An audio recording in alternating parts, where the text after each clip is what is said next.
As you walked away, I called out your name.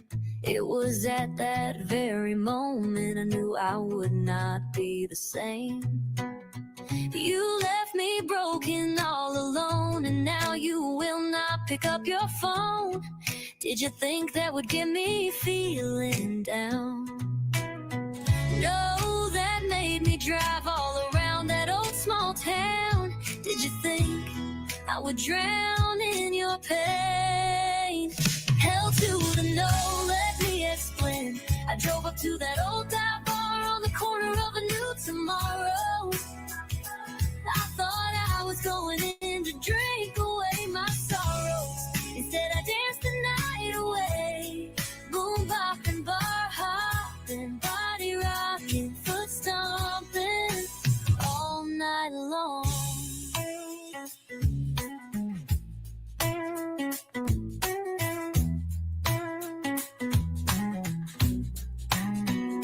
As you drove on by that old glowing neon sign, you see me walking in with someone new. You thought you left me broken and alone, waiting for me to pick up that damn phone. Did you think I would move on? It was a new day you left for me tomorrow. Hell to the no, let me explain. I drove up to that old dive bar on the corner of a new tomorrow. I thought I was going in to drink away my sorrows. Instead I danced the night away. Boom bopping, bar hopping, body rocking, foot stomping all night long. Instead I danced the night away. Boom bopping, bar hopping, body rocking, foot stomping all night long.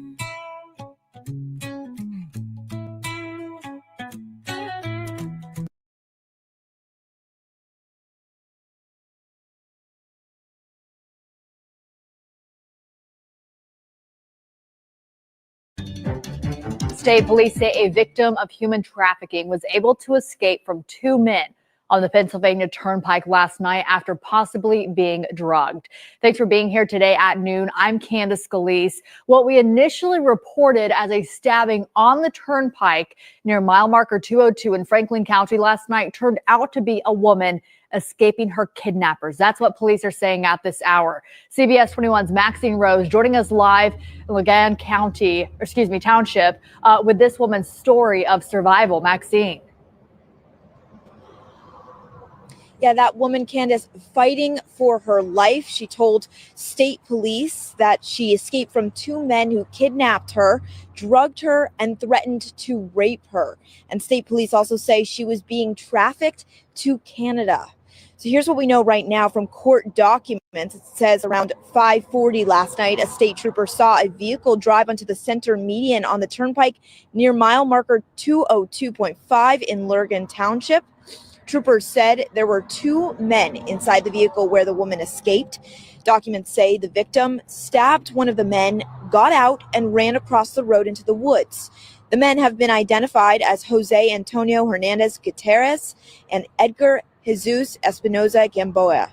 One of them was found with a deep cut on his neck and shoulder area, was flown to a hospital. Troopers said they found thousands of dollars in the car, as well as two guns, stun guns to be exact, zip ties, and a notepad containing information relative to human trafficking. Both men have been charged with human trafficking and assault. They are now in Franklin County Prison. Back to you.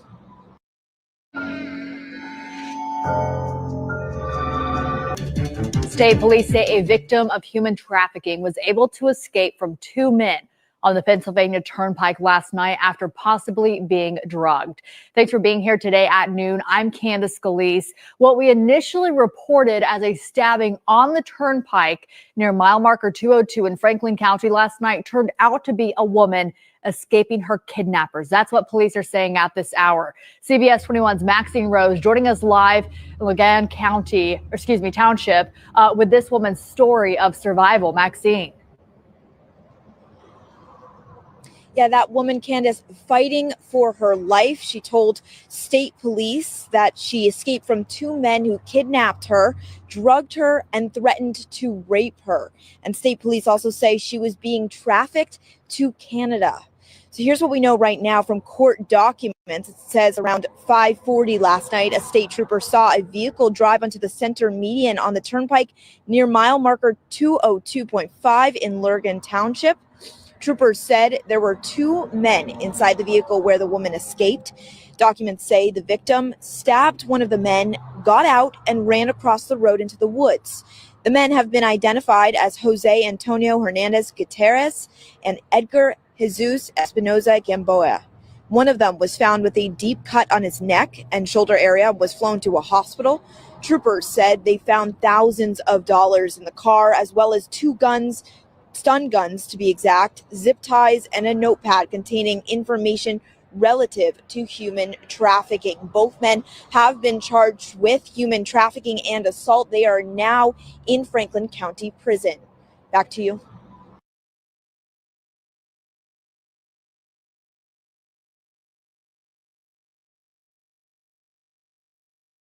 A woman is now safe and two men are behind bars this morning after what police say was a human trafficking incident along the PA Turnpike. According to police, the woman was in a car with Jose Gutierrez and Edgar Gamboa. Police believe they were driving the woman to Philadelphia against her will. And that's when the woman stabbed the driver in the neck, making the car crash into the median. And then that's where police found them. Gutierrez and Gamboa now face human trafficking charges. The victim says she did not know either man, and they are currently being held in Franklin County Prison. A woman is now safe.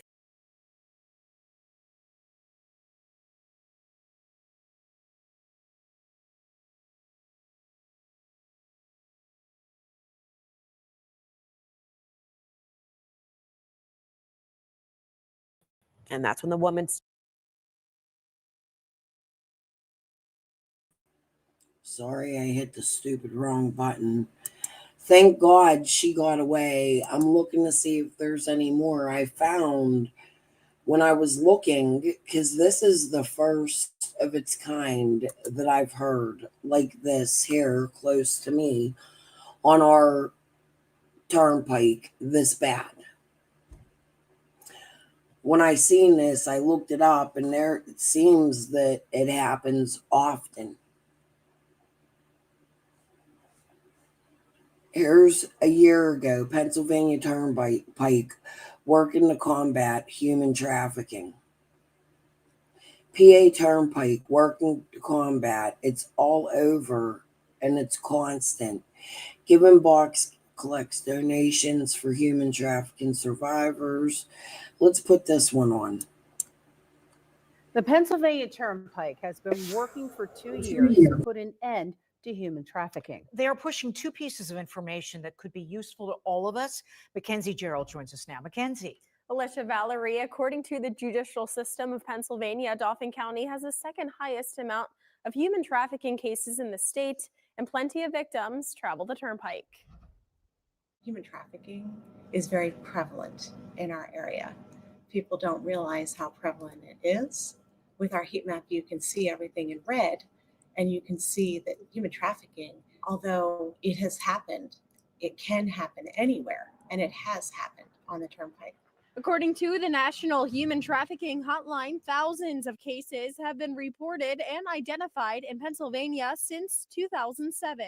Another key statistic I think that's important is that there is 85% of all the human trafficking victims are actual U.S. citizens. And of that, 25% of them are 18 years of age or younger. These statistics are part of the reason Pennsylvania Turnpike officials launched this campaign in efforts to educate the public and put an end to human trafficking, which officials explain isn't always for sexual acts. A lot of times it can be for labor or just some kind of forceful coercion.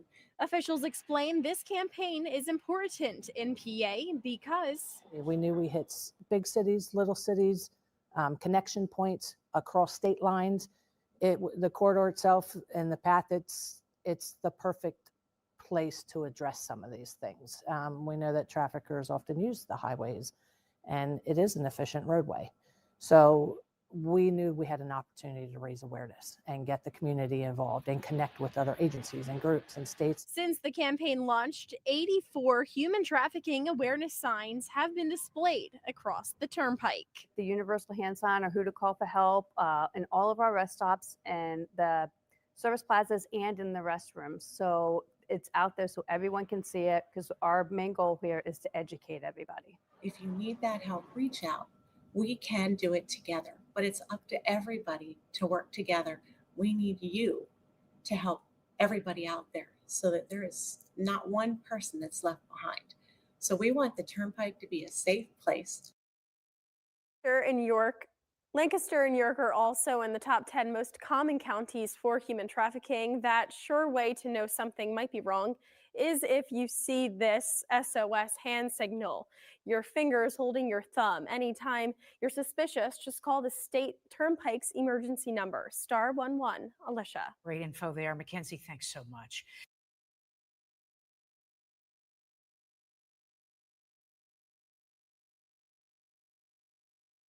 Here in central Pennsylvania and other rural parts of the country, trafficking is real, and it is most likely to begin with betrayal. Fox 43's Marshall Keeley introduces us to a woman whose abuse started inside her own home at the hands of someone she trusted. Starting out my childhood from very early on was just a barrage of abuse, different types of abuse. Sarah Isaac Samuel grew up in fear of her father and stepmother. At home, the Pennsylvania native faced physical violence at every turn. School offered no exit from her nightmare. In first grade, she told a teacher her parents were not feeding her or her siblings. They called home and, asked my stepmom about it. And then when I got home for lunch that day, there was a whole incident that took place, which gave me a huge heads up that it wasn't safe to talk to anybody at school because they talked to my parents. Isaac Samuel says she was first sexually abused at 4 years old. By the age of 10, she faced a new horror. Sarah's bus driver started molesting her regularly, both on the bus and in his home. She didn't know it at the time, but it was all orchestrated by Isaac Samuel's own stepmother, who would often take her to the bus driver's house. The bus driver was paying her stepmother for access. She was making arrangements with him to take me to his house. Sometimes he would pick me up, doing sexual things with me. He got permission to actually keep me on the bus after all the other students had gone off. He would actually force me to sit in the front seat where he was fondling me on the bus. She tried to escape the abuse, often hiding in large pipes under the road and waiting for the bus to go by.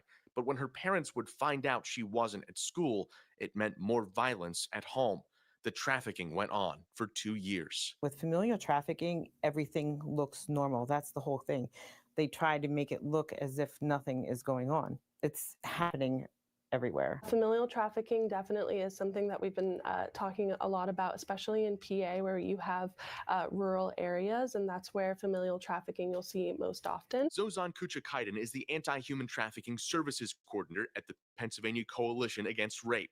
She says Sarah's story is not uncommon. Traffickers are looking to fill a need, whether it's substances, food, or money, and they often exploit the people they're closest to. It's really just about getting what they need in that moment, and if it takes, putting someone else into that situation to get that, that's what they'll do. While they can be hard to spot, Kuchakaiden says PCAR often speaks to law enforcement, healthcare workers, and schools about the signs of familial human trafficking. The withdrawal, the inattentiveness, any kind of sign that they're fearful or submissive, these sorts of things you can report. Isaac Samuel says the signs were there, and Children and Youth Services even paid them a visit. Her parents, she says, knew it was coming, making the home and family look perfect for a day.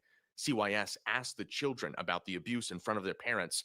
Fearing retaliation, Sarah and her siblings denied it, and the worker left. They always went back to my step-parents or my dad and my stepmom and, got information from them, which they're the ones that were actually perpetrating the issues, the abuse onto us. I think that people need to start listening to children and not see their outward behaviors as a problem, but as a sign that something else is happening. It would take decades for Isaac Samuel to fully face her traumatic childhood. Her book, A Journey Back to Restoration, took 7 years to complete. During the whole process of writing it, there was a lot of healing because a lot of different moments were brought up in my life that I had forgotten about. My goal is to reach as many people as I can, raise as much awareness as I can, and provide as much help as I can. As part of that help, Sarah and her husband took in 37 foster children over 2 decades, many of whom experienced the same difficult realities. At least 17 of them, they have some form of sexual abuse. Of those 17, 8 are boys. And of those 8 boys, every single one of them were sexually abused by a male figure in their life. So it's not. Now would be a really great introduction to talk about my ex who unalived himself. It's a long story. And I always told you guys when I felt the time was right, I would give it to you. However, because of his essay as a very young child that lasted for years in a foster system that I didn't know about, my husband started to offend. I didn't know this. I was already pregnant with his baby when I heard his story. We were already married when I heard the full truth, the whole scope. And then when I witnessed his mental health and the need to be with younger women after we had gotten together, it was a constant battle, cheating. It was abuse to me, but it wasn't physical abuse. It was in the form of he tried to fuck everybody in my community that had a pussy. Offenders do reoffend, and that's something you always got to look out for. My husband had 4 children while we were married and had 2 children of our own, and them 4 children are all the same exact age. 2 of their mothers were still very underage. My husband would run away, go fuck a girl, and then come home and act like it didn't happen. And then he started fucking the young girls in my community. However, he has a very sad story, and it became a trauma bond with the man for quite some time. Not very long. Our whole relationship was probably 4 years total, even after breakup, not being together, but like total contact. There was no more contact after. I got with my husband, who was a friend of mine and my husband's, but we didn't get together till 3 years later, if that makes sense. We got together in 2002 years. We got together in 2003. My husband and I broke up in 2001. But I think more so than a trauma bond, my circumstances were really fucked up. We never got back together, but I used to want to be with him, even after knowing the kind of man he was and after witnessing the things he did to me. And that was because my son needed a heart transplant. And I was alone. I didn't have family.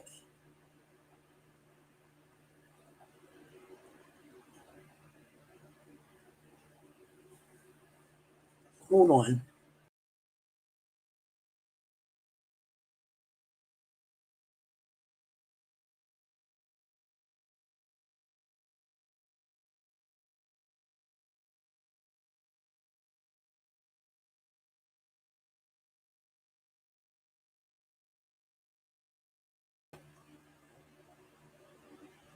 I'm sorry.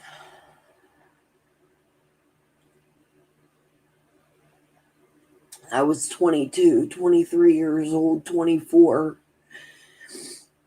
And my newborn baby, I was so young and I was already traumatized by my childhood. I didn't have anybody. I had already had one child at a very young age that I had pretty much given to his father after a battle, a losing battle. I didn't have money. And I had started to find out, I'm not going to give names, that my husband as a teenager was always in and out of Schumann, which is a child's lockup, and that one of my friends had met him in that lockup and that my husband offended on my friend. That's how things started to unravel for me with him. It was a hard life, A1. You know, that's why I come out here and do what I do. But the reason my husband would, I believe, the reason my husband would do that was because at a very young age he was beaten in the head with a spoon, locked in a basement. He was, I believe, SA'd in his birth home, amongst very physically abused as a newborn baby till the time he was 3 years old. Then from the time he was 3 till 8, he was put into a couple foster homes, but he stayed the longest with a family called the Auberleys. And the Auberleys would SA him the whole family.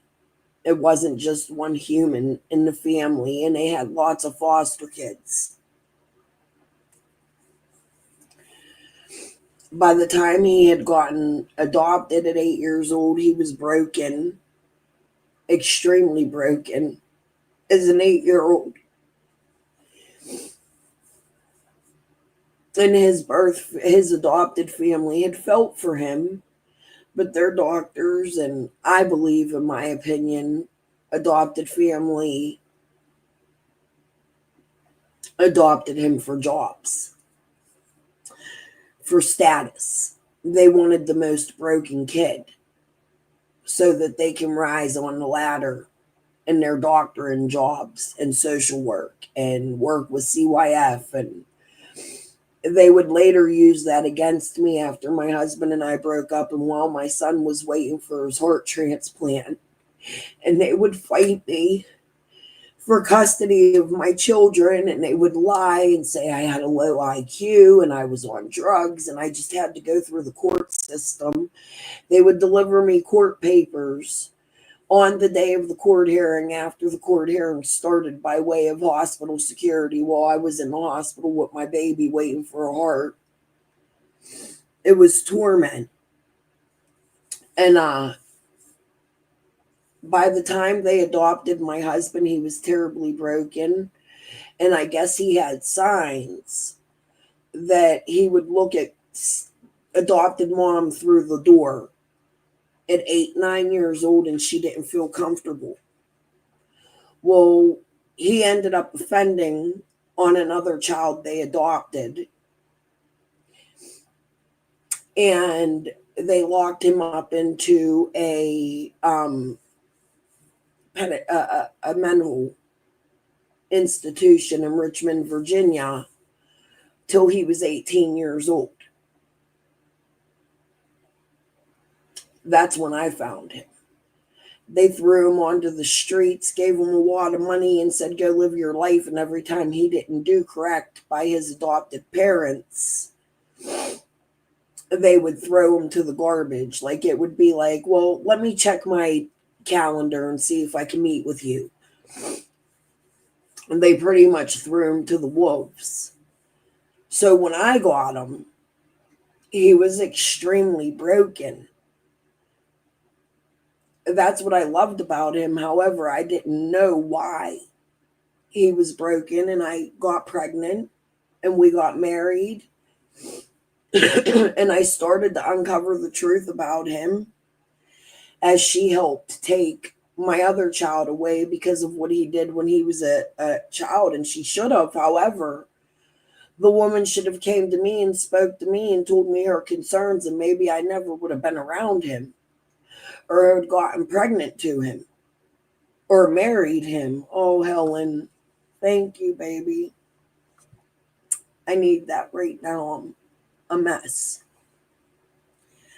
So it was really hard as a young kid to, when the foster system, not a young kid, I was a young adult, but when the foster system failed him, it failed our future and our children.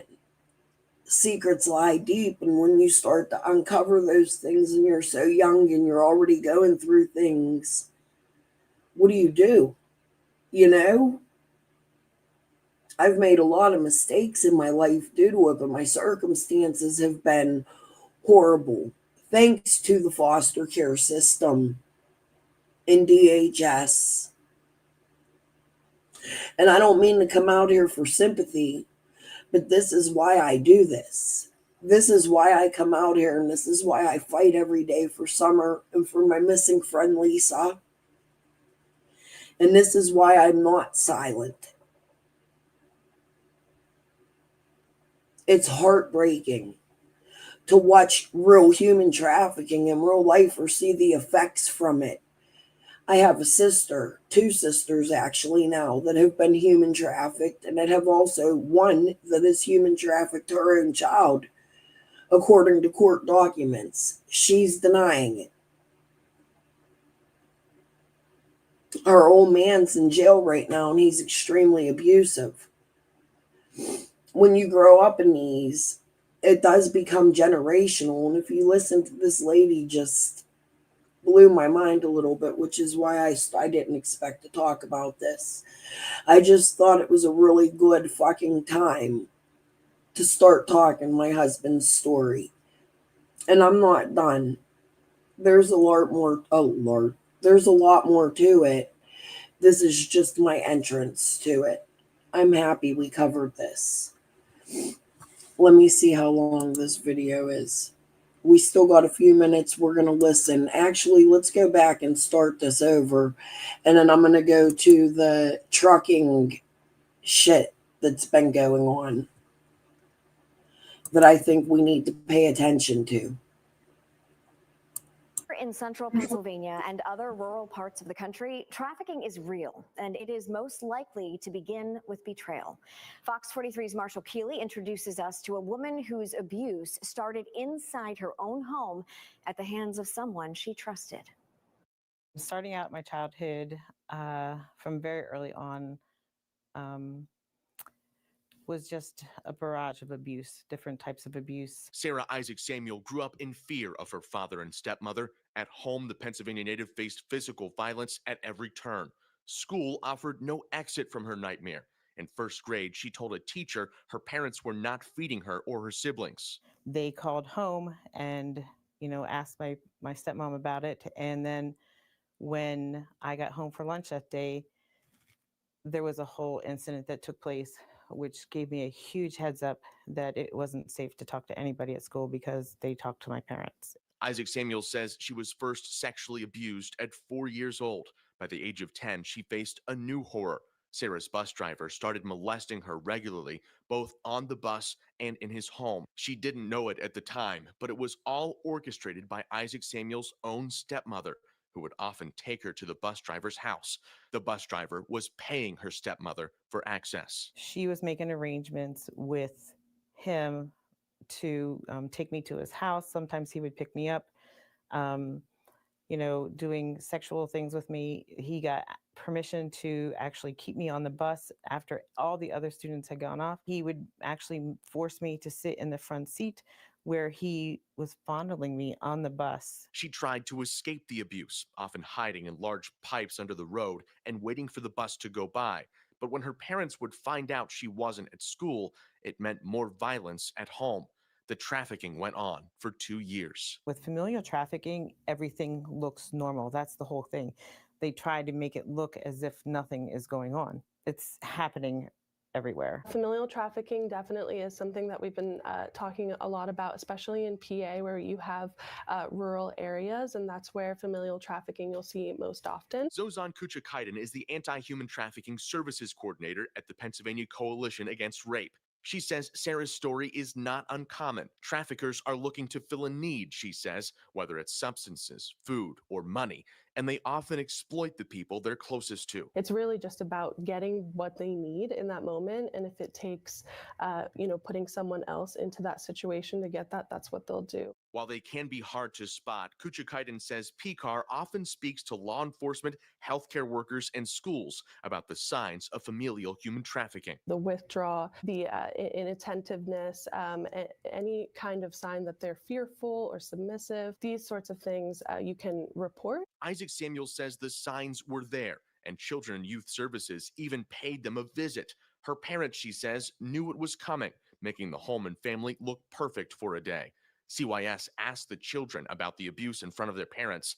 Fearing retaliation, Sarah and her siblings denied it, and the worker left. They always went back to my step-parents or my dad and my stepmom and, got information from them, which they're the ones that were actually perpetrating the issues, the abuse onto us. I think that people need to start listening to children and not see their outward behaviors as a problem, but as a sign that something else is happening. It would take decades for Isaac Samuel to fully face her traumatic childhood. Her book, A Journey Back to Restoration, took 7 years to complete. During the whole process of writing it, there was a lot of healing because a lot of different moments were brought up in my life that I had forgotten about. My goal is to reach as many people as I can, raise as much awareness as I can, and provide as much help as I can. As part of that help, Sarah and her husband took in 37 foster children over 2 decades, many of whom experienced the same difficult realities. At least 17 of them, they have some form of sexual abuse. Of those 17, 8 are boys. And of those 8 boys, every single one of them were sexually abused by a male figure in their life. So it's not just a girl problem. It is a guy problem too. My dad worked outside of the home. My mom was a stay-at-home mom. And as we got older, I was 8 years old, and my older brother sexually abused me. A central Pennsylvania native, Brent says his brother abused him for 2 years. He'd find the courage to stand up to his brother and stop the abuse, but he kept it all a secret. His pain and unresolved feelings led to a pornography addiction. It was only when he faced his past and found help that he began to heal. In Pennsylvania, there's a lot of good counselors and there's a lot of great programs, and so they really helped me out. It really helped me to talk through everything. Brent met Sarah by accident, and after some conversation, each shared their story. People do really bad things to people and to people who they profess to love, right? Their own blood. And so it cemented in my mind and in my heart that I can't know about these things that are happening and not doing anything about it. The two teamed up to make a difference. They've been invited to speak at events all over the world. Brent now runs a ministry that supports survivors and prepares people in the medical field to identify trafficking and abuse. Isaac Samuel leads an art class that gives survivors a safe space to talk and a creative way to express their emotions on paper or canvas. She realized the power of painting while working with one of her foster children. He said he feels like a volcano ready to erupt. And he said he has so much darkness in his life. And these little yellow dots represented all of the people who were in his life. But these 2 big ones represented my husband and I, because we were the first people who actually believed him. He said nobody believed him. And if you heard his story, there is nothing but trauma in his life. Survivors of abuse. He did this portion of the picture, and I did this portion of the picture. Pushing forward together. And so it's kind of like going from darkness to light. But what will it take to keep people out of the darkness? From a larger standpoint, it's about addressing those systemic issues like homelessness and substance abuse and lack of employment opportunities, access to proper health care and education. And that's really where it starts. It would also take a change in mentality. We can't stop trafficking until we address the abuse that occurs in our communities and that broader cultural context in which it occurs. They supply it because people demand it. And in the United States, we are the #1 demander of sex with children in the world. It is definitely happening here in Pennsylvania. It's a scary thought that it won't go away. Marshall Keeley, Fox 43 News.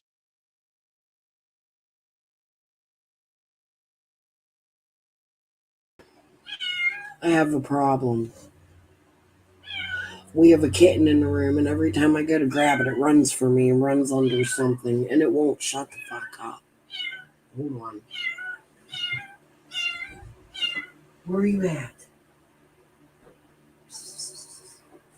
Come here. I'm live, and you're loud. I might have to call my son to come get it. I'm sorry. If you hear, I don't know if it's a her or him. One of our cats had kittens.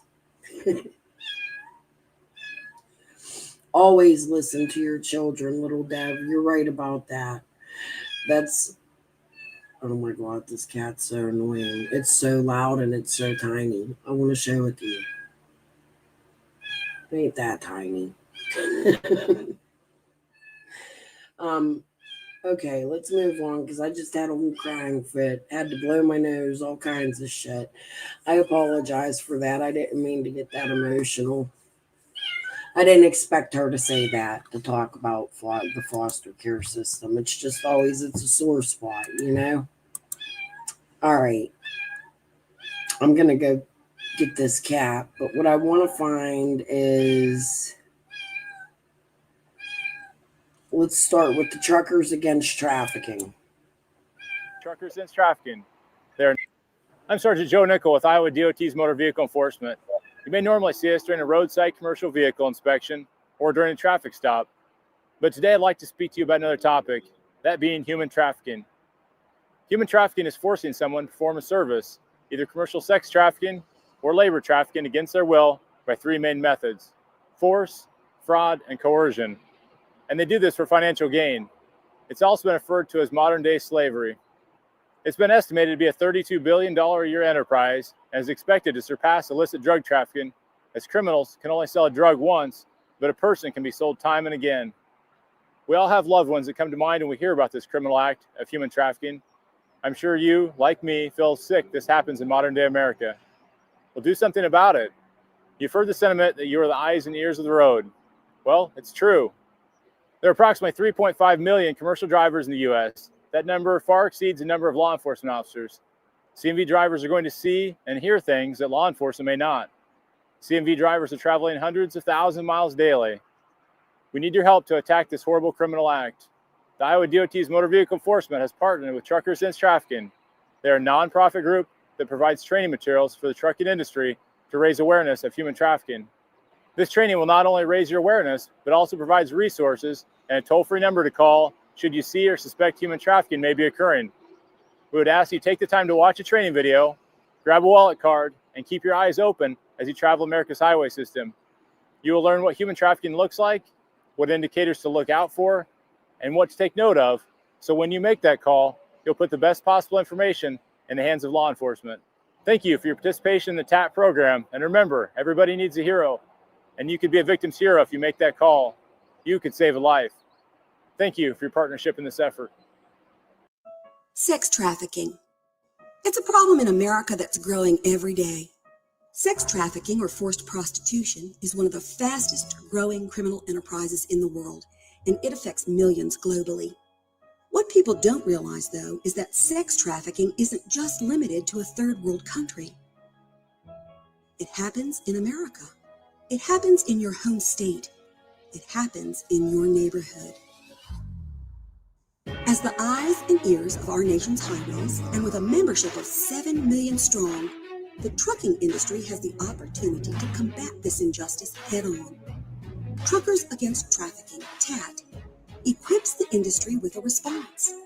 Through our partnerships with law enforcement across the nation, our grassroots approach in saturating the industry with our training materials, and our ability to marshal resources, TAT empowers trucking to close loopholes to traffickers who exploit our nation's highways.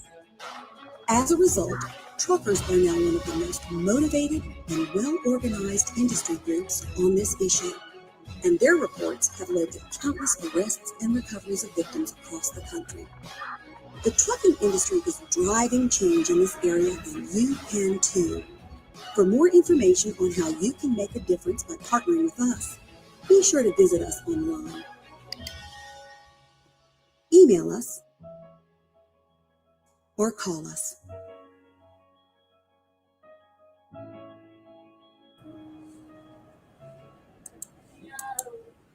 A1, you're amazing. Thank you so much, honey.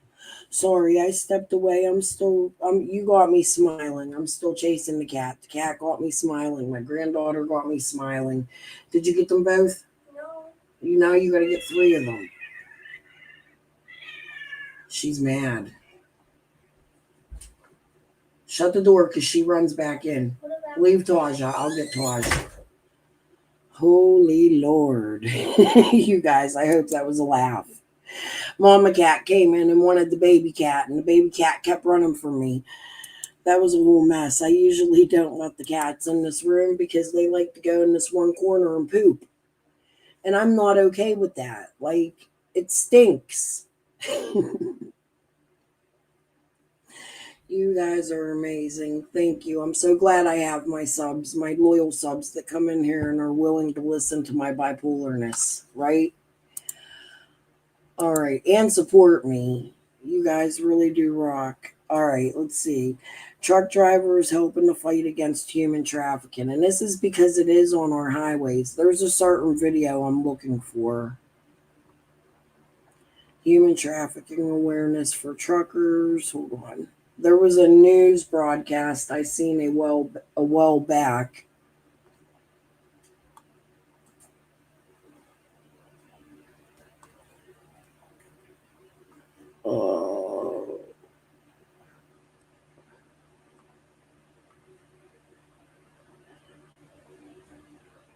Spotting. Here, this is a good one. Indiana lawmakers want truck drivers to spot signs of human trafficking.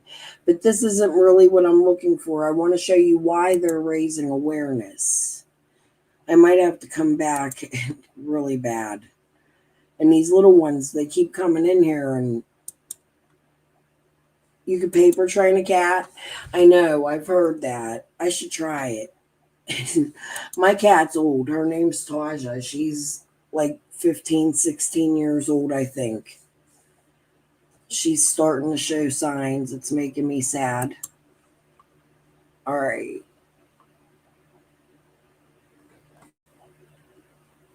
Here we go. No, that's 6 years ago.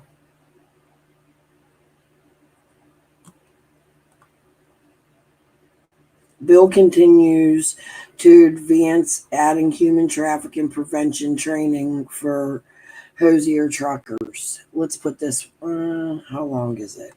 Yeah. A new requirement for human trafficking training has moved forward at the Indiana State House. House Bill 1196 would add training for people getting their commercial driver's licenses in Indiana. They'd be required to watch a 30-minute video. It would include information about identifying, preventing, and reporting human trafficking. Those who undergo the training would have no legal obligation to intervene. But advocates say after watching the video, drivers may feel called to take action. You learn things that you never had any idea existed with regard to the fact that, it's always been like that happens in other countries and that happens in other places. It happens right here. The Senate Homeland Security and Transportation Committee unanimously passed the bill today. The full Senate still has to pass it before it can become law.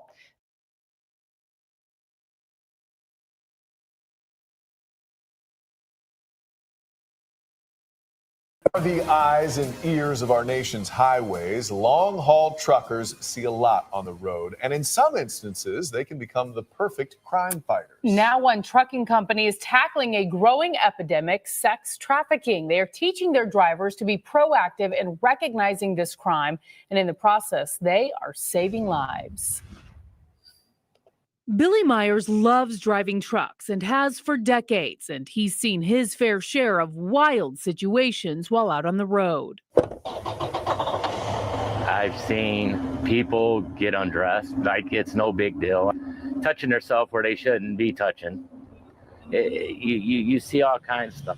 But these days, he's been trained to look closer for situations that are far more serious and might not be as obvious. If the person is young, if they look scared, if they look abused, you're always looking over their shoulder. That tells you that somebody's watching them and something's not right. You can't listen to this stuff in front of you without saying, we've got to do something about this. Simple as that.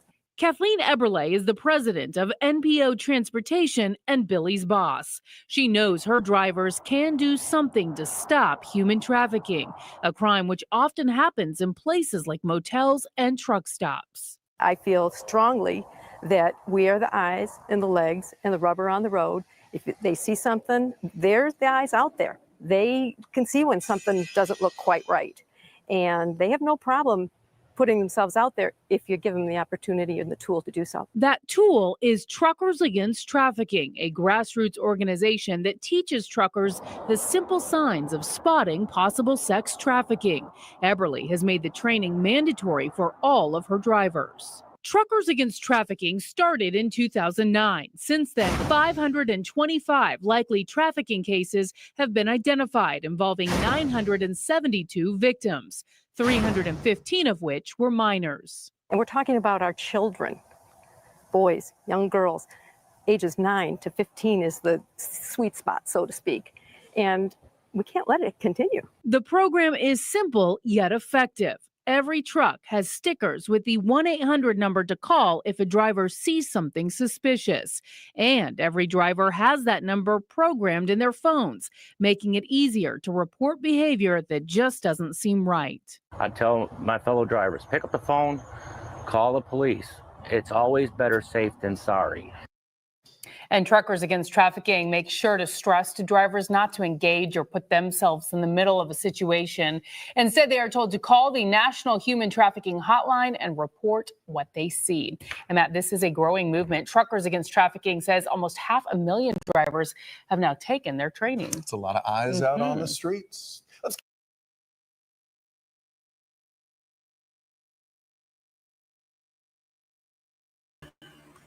All right, guys, I only wanted to stay live an hour for this because I do want to come back and finish the Jody Sue stuff, and I only got like 2 hours of sleep. My husband's alarm clock was going off, and then I couldn't go back. I don't know. I just couldn't fall back asleep. So we're going to be as vague as we can today. But before I go, I want to introduce you, since we're doing local, to another local story in my area. It started 2 months ago, and I'm going to start covering this story because it pisses me off, and I shared it 2 months ago. But it's a crazy story, and I want to get your thoughts on it. So we're just going to listen to this as an introduction. And then I think I'm going to start trying to come live an hour every day with information that's not about summer, but similar type things. So I want to introduce this story. This is another one in Fayetteville, Fayette County, right where that was Franklin, the trafficking. I think it's close to it though. All right. And this morning, anger is growing within the community of Dunbar following the death of 9-year-old Renesmee Yutzi. She is the girl police say was killed by her foster mothers. And last night, the community gathered at a park for a second vigil. KDK's Ricky Sayer reports everyone there hopes something like this never happens again. For a second time in 2 days, the Dunbar community came together to share the grief and anger they feel following the death of Renesmee Yutzi. It is a community that is struggling to come to terms with this loss. Bubbles are usually a plaything, but Saturday night, they took on a different meaning. A little girl who loved the colors pink and purple, but also loved unicorns, mermaids, and baby dolls.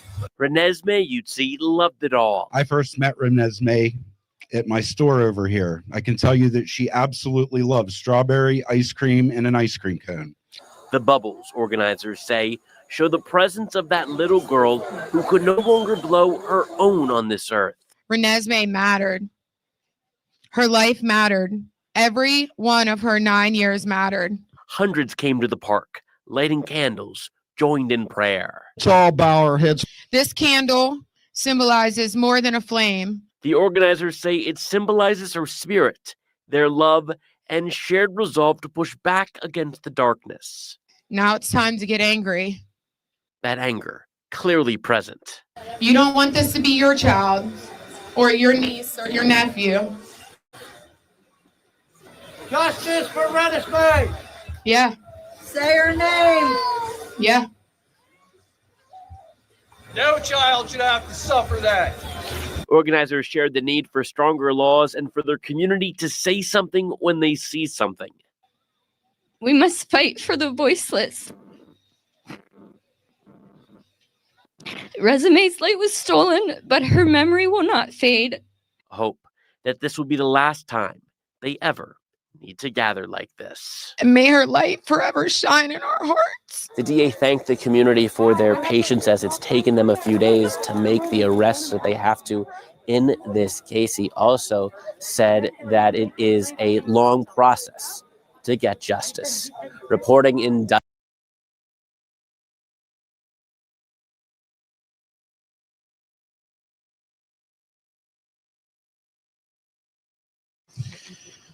Sure. So we received a report yesterday, just afternoon, that Renesmee was missing.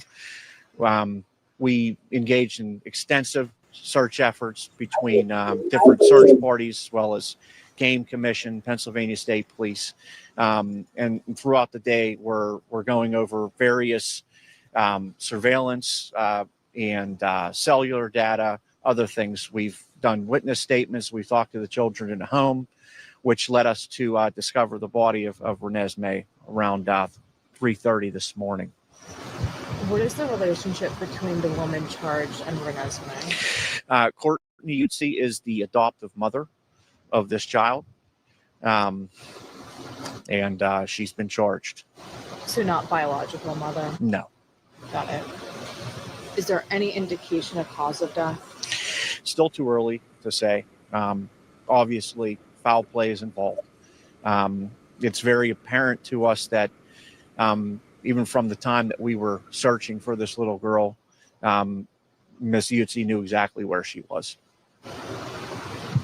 How frustrating is that for investigators to know that that information was available and someone knew that? It's very frustrating because we had a lot of search teams out. We had a lot of people looking for this girl, a lot of false hope.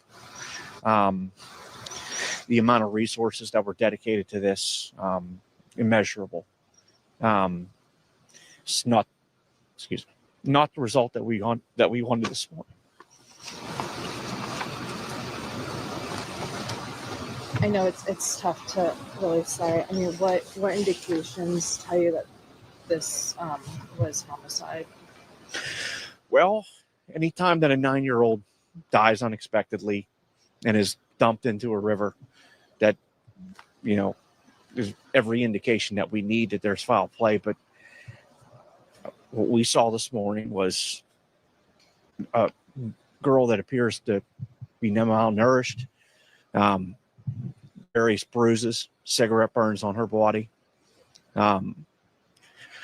We will continue to investigate. We'll get done with the autopsy, but it's very apparent that this girl suffered, and that her mother was responsible. We'll also be looking at further charges. Where's her biological mother? Still trying to gather information of that. We're aware of her. She's, I believe, in the same community.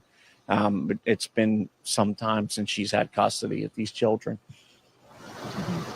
Was Renesmee living with other children in that home, and are they? There were a number of children in the home. Children and Youth Services has been involved. We've already gotten orders. The children have been removed. And was Courtney the only adult in that home? There were 2 adults in the home.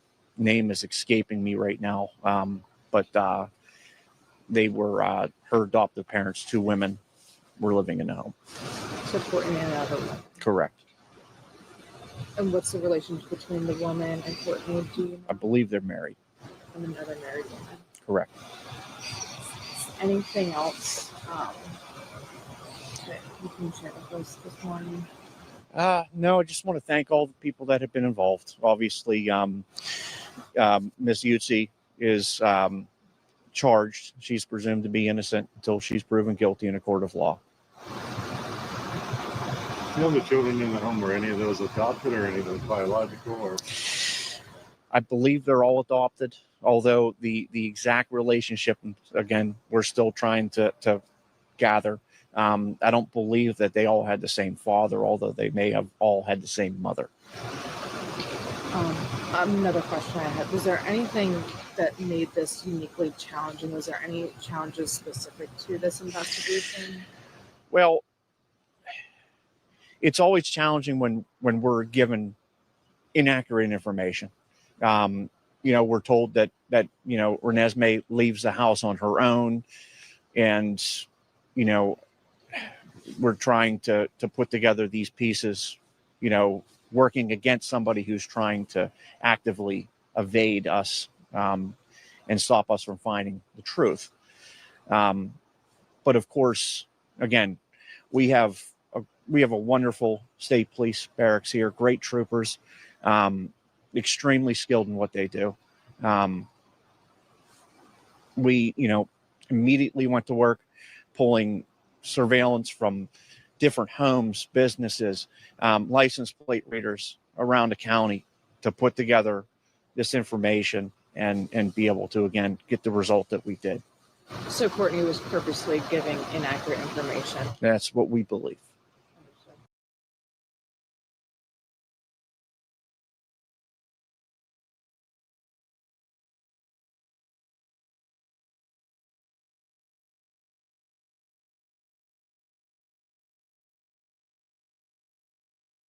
They found her on the shore, just thrown away like she didn't mean anything. After an hours-long search in Fayette County, a 9-year-old child who had been reported missing was found dead, and tonight her foster mother is accused. Thanks for joining us tonight. I'm Ken Rice. The girl was found along the shore of the Yaak River this morning. Erica Stanish is in Fayette County with more on the case and what police say that caretaker told them. Renesmee was reported missing by her caretaker nearly 11 hours after she was last seen in her bedroom.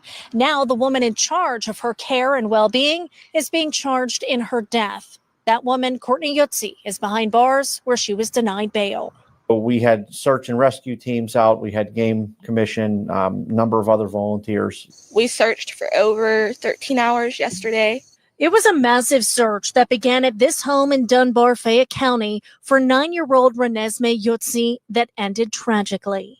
My baby didn't deserve that. She was innocent. She still had her whole life ahead of her. Renesmee's biological mother tells KDKA Courtney Yutzi, a blood relative, was caring for her and her 3 other children while she was getting her life back on track. Well, I got my life situated. I wasn't the best mother, but I was still there. After finding Renesmee's body on the shore of the Yaak River, 20 miles from Yutzi's home in Dunbar, Yutzi apparently confessed to police to putting her body in a tote before driving her and dumping her body. This isn't fair. I shouldn't be planning to bury my daughter. Not at 9. Not ever. This isn't a pain I would wish on anybody. According to police, Yutzi said Renesmee had burned herself on her back about a week ago, and it may have become infected, but she refused to take her for treatment. Then claimed the child was sick on Tuesday night and was allegedly choking on her own vomit before she died. She told the investigators that she was afraid to call 911, that she tried to remove vomit from Renesmee's mouth, that it was from an infection from a burn on her back, that she didn't take her to get checked, that she was afraid to tell them or call 911 because of how skinny she was. Fayette County District Attorney Mike Abel says Renesmee showed signs of abuse with what appeared to be cigarette burns on her body and weighing just 45 pounds. It was intentional. Meanwhile, during hours-long search efforts to bring her home safely, Yutzi posting this on Facebook, asking for help to find the little girl with hopes to bring her home. This little girl was likely killed long before a report was made to the police. Yutzi is now facing charges including criminal homicide, abuse of a corpse, and tampering with evidence. The district attorney says more charges are expected. Now, in the meantime, the cause of death for Renesmee has not yet been released. Reporting in Uniontown, Fayette County, Erica Stanish, KDKA TV News.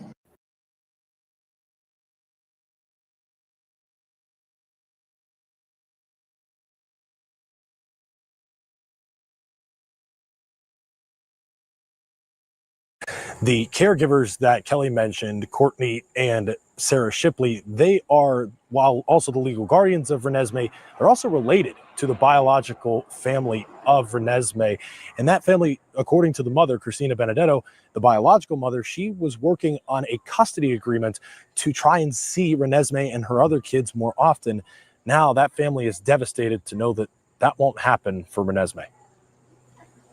It hurts. I'm torn apart inside. I can't have my baby back. Not the way I wanted her. Who you just heard from there was Renesmee's biological grandmother. She helped raise Renesmee with Christina Benedetto, her biological mom.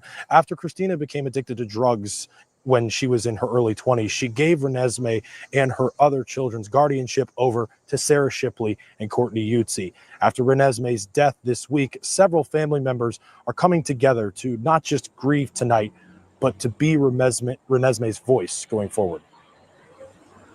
I just want my daughter to have what she is supposed to have, what she should have had while she was on Earth.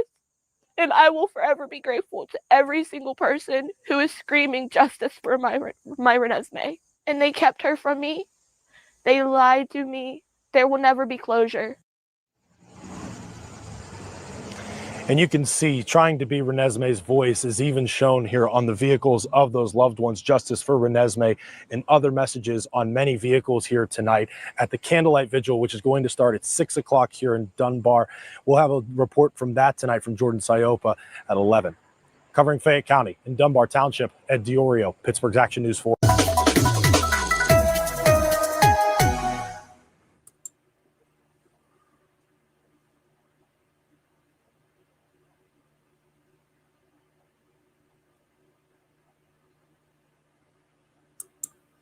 And in Fayette County, a couple is accused of abusing their 5 children.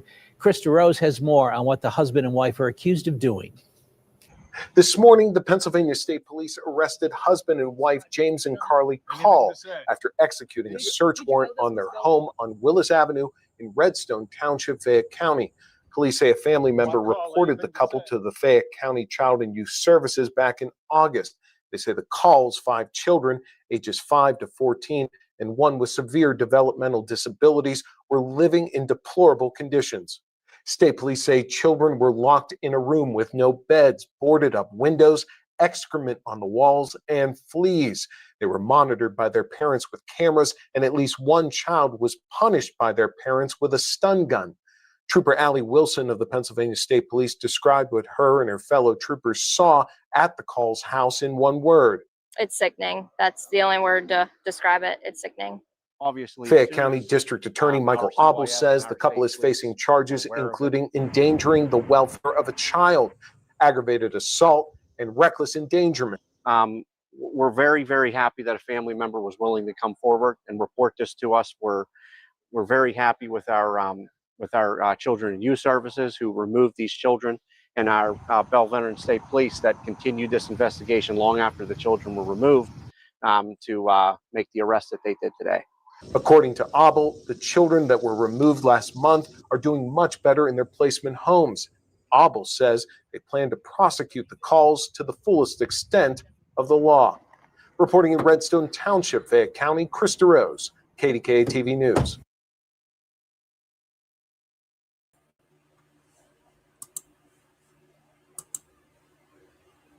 A house of secrets and abuse. In August, Oklahoma City police got.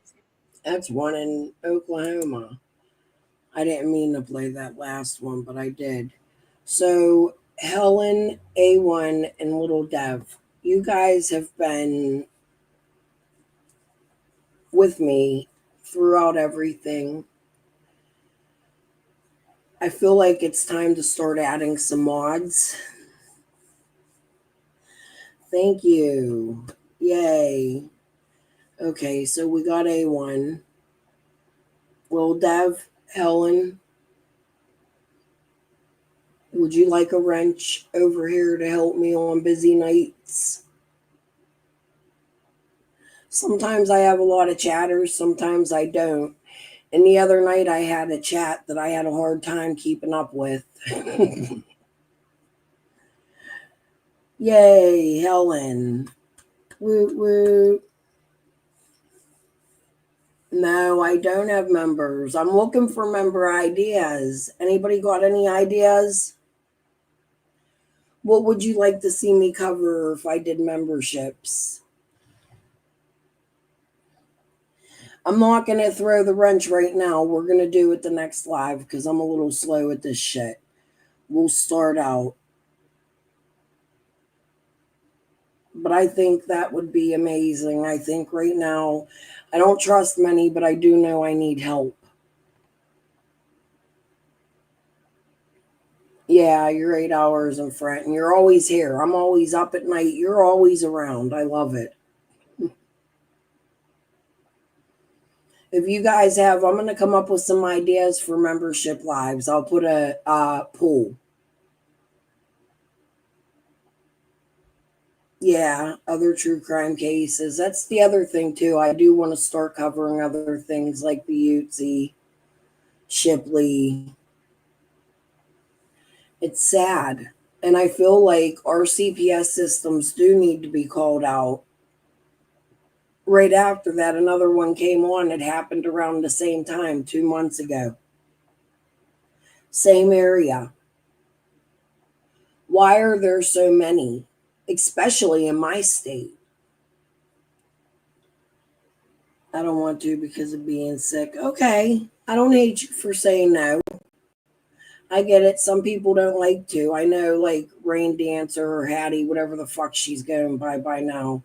She was really overwhelmed and didn't like doing it. And I'm okay with that. I wish she would have told me that.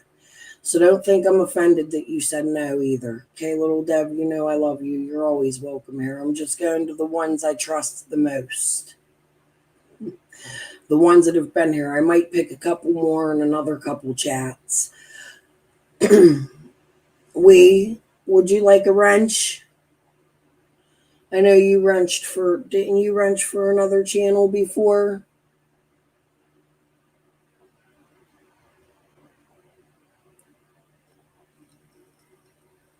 Yes, we definitely appreciate when you're here. Oh, Helen, thank you. You rock. You do catch replay. You leave comments. I love it. I like the replayers. I like going back and answering the comments when I have time. There's sometimes I skip them, or I'll go into my studio and it'll show me like I have comments, but it don't show me where the comments are, and it won't let me click it, so I can't answer them. So don't think I'm doing it on purpose. I try to answer as many as I can. Thank you, Helen. Hey guys, give me a thumbs up. I'm going to head off. I'm going to come back. I'm going to try to stay up so I could sleep. Aw, thank you, A1. You have a great day, too. I'm going to try to come back about 6 and do one more live today. I don't think I'm going to do the 3 or 4 that I did the other day. Because I got to get some sleep and I want to go to bed early. My daughter-in-law, we were supposed to do a craft fair today, but I don't really have enough stuff prepared, so I'm just sending her my little container of things and she's gonna go sell them and I'm gonna sleep. All right, guys, peace and love. I'll see you guys about 5, 6, maybe 7. You know I'm always late. Sometimes I'm early. Talk to you then. Bye, guys.